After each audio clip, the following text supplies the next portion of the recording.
90ได้100 เพราะว่าได้กินหย่อนชื่อถูกบ่ครับ ร้อย3จอบ ก็ได้ว่าเขา นี่ก็80ไปดิ แต่ก็ชอบจอลาเพิ่นได้ สี่บ่ เช้า มีเรือมาฝาก ทั้งหมดนี่10 โดยชาวป้า ทั้งพี่พอดี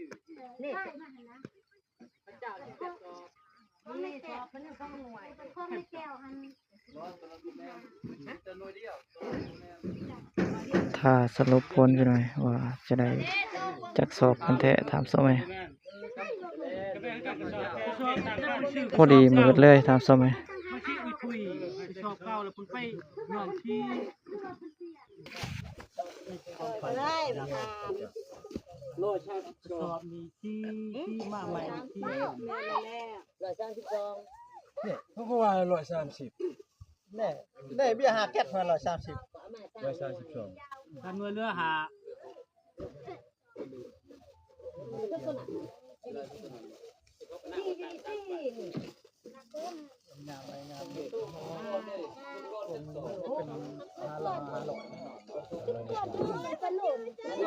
แท้นั่นแท้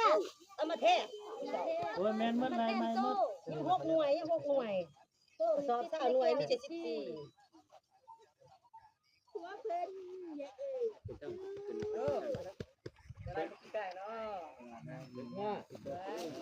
ไปหน่อย